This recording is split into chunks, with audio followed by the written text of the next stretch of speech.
หามเอ้ยมาสิหาเงินจะได้เนาะมาซื้อข้าวกินเนาะท่านนี้มีเวียกเฮ็ดอยู่บ่นี่ไอ้เขาต้องก่อสร้างหันบ่จักคนอ่านป้าใส่สูทผูกไทยพร้อมน่ะไปลงไปถามเวียกไปไปดีพุ่นน่ะโอ้เดินกูหัวหนาเว้ยใส่สูทมาบุพิษเลยเว้ยเฮ้ยมาได้ใส่มาหาเวียกเฮ็ดนี่แหละไม่เรียกหรอด้วยเพราะคุณพระอาศัยแน่คุณพระบารมีแน่พุ่นน่ะถ้าก็เรื่องเรียกมันก็บึดดอกงานดินงานทรายนี่เฮ็ดได้เบิดแม่นบ่ได้เอามาโน่ถ้าซั่นเอาจังซี่เฮาสิทดลองงานตัวก่อนนี่ตัวเอาสีนี่ไปทาตามขอบคันไดตามขอบเบื้อนนี่เรื่องเงินดำเงินเดือนหั่นบ่ยากเฮ็ดหลายหลายว้าวไปทดลองงานมันก่อนเอาจังสิพิจารณาตัวอีกทีนึงไปหัวหน้ายัง เอาคนบ้านเดียวกันบ่อ้ายคนใช่เจ้าอ้ายคนเวียงคนเวียงอ้ายเฮาอยากมาสมัครเวียกกับน้องเฮาบ่มีเวียกเฮ็ดมีเวียกแนวเฮ็ดบ่อ้ายเวียกงานมันก็บึดดอกว่าแต่พวกโตมาได้ไสเอามาแต่สวรรณเขตอ้ายมาแต่บ้านตังวายลำทวายพู้นแหละอ้ายอาศัยเอาจังซี่มีแต่ให้พวกโตไปผสมปูนหอนทรายก่อนตักหินตักหยังมาผสมปูนก่อนเอาสิทดลองงานตัวก่อนส่วนเงินเดือนนี่บ่ต้องห่วงเฮ็ดหลายได้หลายมันหับเฮาอยู่หมอนี่มักย่อมชิมาอ้ายเฮ็ดหยังก็อ้ายสิให้เฮ็ดหยังมีแต่สิทดลองงานพวกโตให้พวกโตไปหอนทรายก่อนสิเอาเป็นรายวันหรือสิเอาเป็นรายเดือนรายวันน่ายเฮาบ่มีเงินกินข้าวกับน้องเฮาเลาะหมดมือแล้วบ่มีเวียกอาซั่นเอาเป็นรายวันเฮ็ดหลายได้หลายเริ่มงานมื้อนี้เลยได้อ้ายเฮ็ดหยังก่อนจังซี่ให้พวกมึง2โตน่ะไปหอนทรายก่อนน้องมันเว้าเฮา2โตปานเฮาเป็นมามันว่าบ่ม่วนพุ่นก็ได้อ้ายเฮ็ดอีหยังหอนทรายเริ่มงานไปหอนทรายก่อนไปทดลองงานเฮ็ดหลายได้หลายเฮ็ดหลายได้หลายเฮ็ดน้อยได้น้อยเฮ็ดน้อยได้น้อยเฮาอยากได้หลายเฮาอยากกินข้าวมื้อนี้อยากได้หลายเฮ็ดหลาย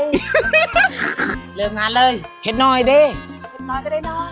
เฮ็ดหลายได้หลายเฮ็ดน้อยได้น้อยแล้วคนบ้านเดียวจะไปจับคนแขวงสวรรค์นะเบิ่งหยุดก่อนน้องมึงมาสมัครเวียก่อสร้างหรือมึงสิไปห้องการบ้านมีเสือตัวเดียวนี่ซื้อแพงกว่าหมู่เอาให้เฮ็ดหัวหน้ามันสิแนมมานี่นะหัวหน้านี่มันมักย่องนะบักอันนี้เบิ่งแต่งอนก็ฮู้พอแล้วน้องมันนักเด็กหน่อยพวกนี้โง่เลยพวกบ้านนอกนะบ่นี่บ่ทองเลยท่านี้แล้วนี่กับบนลุกๆทองเลยลูกพอแล้วน้องพอหัวบักหัวหน้านี่มันแปลกอะดิ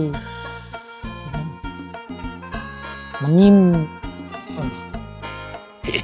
บวย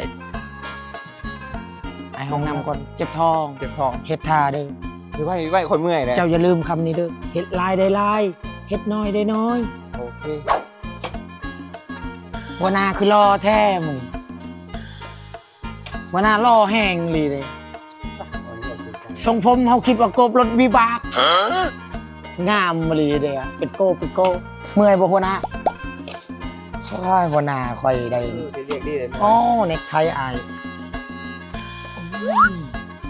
อย่าหัดแห้งที่หัวหน้ากินน้ำบ่อยเอาบองบา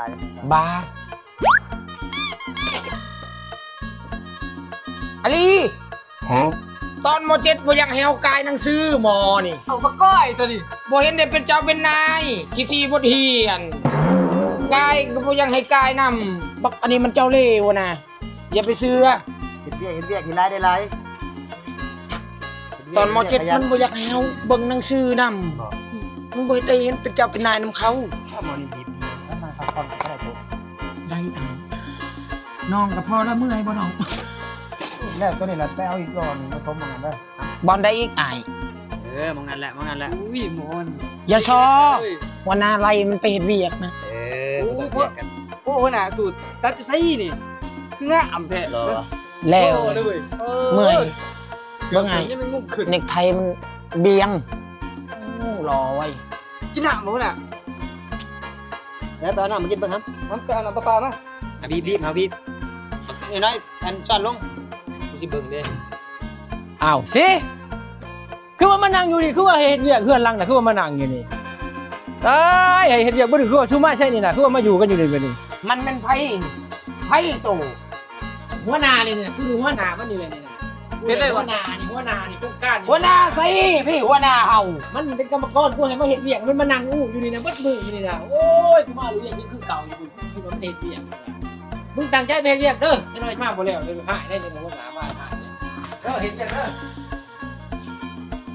อ้ายไผหัวหน้าใส่อ้าวมึงเป็นไผ กูก็เป็นกรรมกรคือกันพวกมึง อะไรกรรมกรนี่ยังคือใส่สุด แต่เงินเดือนกูออกเมื่อวานกูไปซื้อสูตรมาใส่กูเห็นในโทรทัศน์เขาใส่สูตรที่มันเท่เบิ่งเห็นบ่เบียร์สุกลวัฒน์ใส่สูตรโอ้เท่เลยที่มาใส่ เงินเดือนไผสิจ่ายเงินให้กูบัดนี้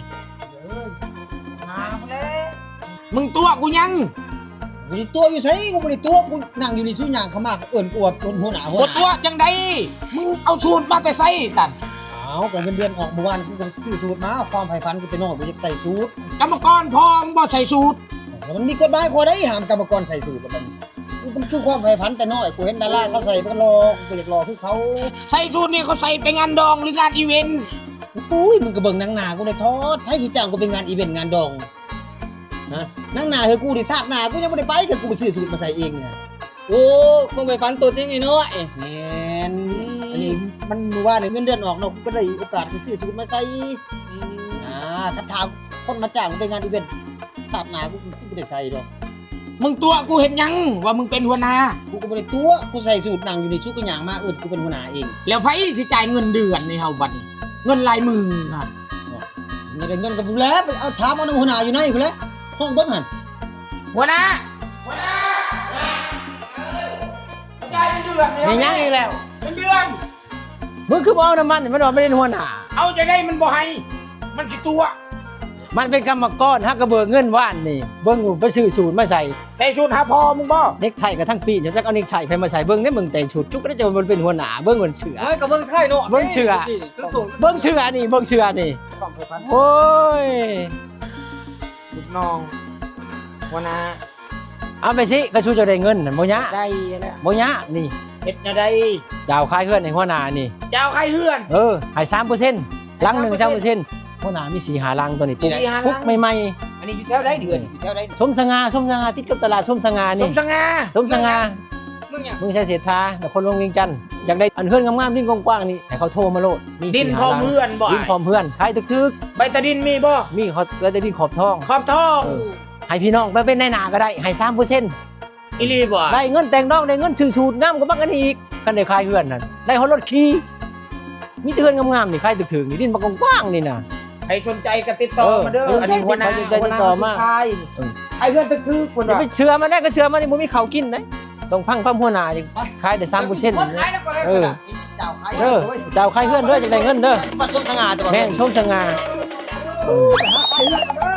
ดินกว้างๆเฮือนงามๆนี่อยู่ในเมืองนี่ราคาทึกๆนี่อยู่ชมสง่านี่มาจับมาจ้องได้โลดนี่มีให้ด่างให้พรพร้อมมีเงินเท่าใดก็มาร่วมกันได้เนาะมีชดกระจายชดมีพรกระจายพรได้มีหลายหลังอีกนะถ้าผู้ใดอยากได้ติดต่อมาได้เด้อ